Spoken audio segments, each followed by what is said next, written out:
Guys, आप सभी की प्रिपरेशन कैसे चल रही? तो आज हम लोग यूजीसी नेट इकोनॉमिक्स के क्वेश्चन करेंगे और कल का वीडियो हम लोग का क्लास 12 मैक्रो इकोनॉमिक्स का था।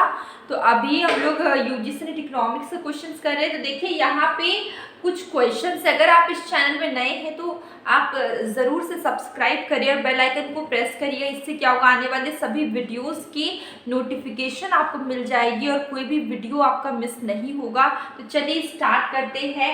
देखिए क्वेश्चन क्या है कि क्वेश्चन, ये वाला क्वेश्चन आपका एग्रीकल्चर इकोनॉमिक्स से, ठीक है। ये वाला क्वेश्चन आपका एग्रीकल्चर इकोनॉमिक्स से। तो देखिए क्वेश्चन क्या, this bank was specifically established to meet the credit requirements of the farmer and villagers, ठीक है।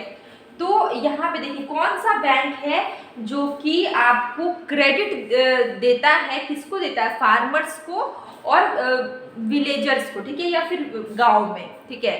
तो देखिए ये कौन सा बैंक है, एसबीआई, ग्रामीण बैंक, रीजनल रूरल बैंक और Exim bank, export import bank. Exim bank कौन सा, एक्सपोर्ट इंपोर्ट बैंक, ठीक है।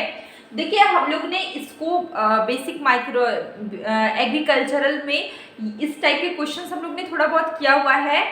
देखिए इसका आंसर क्या होगा, रीजनल रूरल बैंक, ठीक है।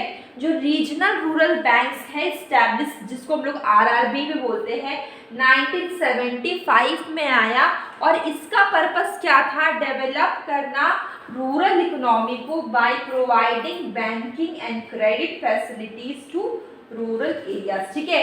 तो ये क्या करेगा कि रूरल एरियाज में बैंकिंग और क्रेडिट फैसिलिटी देता है आरआरबी, ठीक है। आरआरबी का पर्पस आपको समझ में आ गया। और ये कब इस्टेब्लिश हुआ है, आपको बैंक, जो भी बैंक होते हैं एसबीआई और बहुत सारे बैंक, उस आरआरबी, आरबीआई, ये सब के जो भी कब इस्टेब्लिश हुए हैं उसके डेट्स आपको याद रखने हैं। क्रोनोलॉजिकल ऑर्डर में उसके डेट्स भी पूछे जाते हैं। देखिए जैसे ये यहाँ पे क्वेश्चन आया, आरआरबी का आंसर है, तो ये कब आया, 1975 में आया, ठीक है। तो ये चीज आपको समझ में आ गई। आरआरबी का पर्पस क्या है कि जो रूरल एरियाज में है वहां पे बैंकिंग और क्रेडिट फैसिलिटीज देना, ठीक है, प्रोवाइड करना। अब लोग नेक्स्ट क्वेश्चन करते हैं। इसका आंसर मैंने नहीं बताया, इसका आंसर है C, regional rural banks. Next question क्या है, इफ एमपीसी 0.6, ठीक है।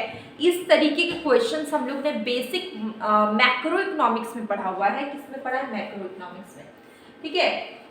बहुत बेसिक क्वेश्चन है। अगर हम बात करें कि एमपीसी का वैल्यू क्या है, 0.6 है, ठीक है। एमपीसी 0.6। तो हम लोग ने मल्टीप्लायर का 3 फॉर्मूला पढ़ा है, याद करिए। क्वेश्चन अगर हम लोग कर रहे, चलिए हम लोग इसको थोड़ा सा रिवाइज कर लेते हैं। मल्टीप्लायर को के से डिनोट करते हैं। इसका फर्स्ट फॉर्मूला क्या है, change in income upon change in investment, ठीक है। Formula number 1, K is equal to change in income upon change in investment। Direct formula भी एग्जाम में पूछा जाता है, कभी कभी फॉर्मूला से क्वेश्चंस पूछे जाएंगे, जैसे कि चेंज इन इनकम का वैल्यू गिवन होगा, चेंज इन इन्वेस्टमेंट का वैल्यू गिवन होगा, आपको निकालना होगा मल्टीप्लायर, ठीक है। तो आप निकाल लेंगे। सेकेंड फॉर्मूला क्या है, formula number 2, K is equal to 1 upon 1 minus MPC, ठीक है। मार्जिनल प्रोपेंसिटी टू कंज्यूम, ठीक है। ये क्या है, MPC, marginal propensity to consume. कल मैंने बेसिक पढ़ाया था, बेसिक मतलब प्रोपेंसिटी टू कंज्यूम, जिसमें कि मैंने पढ़ाया था एमपीसी। तो आप कल का, अगर आपको बेसिक नहीं पता तो आप कल का मैक्रो इकोनॉमिक्स का सेशन आप अगर करेंगे तो आपको बेसिक पता चल जाएगा, जहाँ पे मैंने ये वाला एमपीसी पढ़ाया था, ठीक है। तो आप कल का ये देखिएगा, आपको पता चल जाएगा कि ये क्या है। डिटेल में इसका डायग्राम भी मैंने बताया था, ठीक है। तो ये देखिए थर्ड फॉर्मूला इज के इज इक्वल टू एमपीएस, ठीक है, एमपीएस।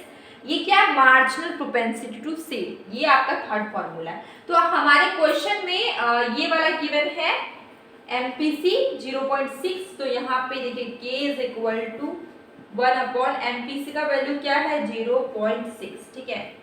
तो यहाँ अगर हम लोग माइनस करें तो कितना आएगा, 0.4 आएगा। अगर हम लोग पॉइंट हटा के ऊपर में कर देते हैं तो कितना आएगा, 10 आएगा, ठीक है। इसको अगर हम लोग सॉल्व करते हैं तो 8 2 बार में और 8 2 बार में 1.5 2.5 आंसर विल बी बी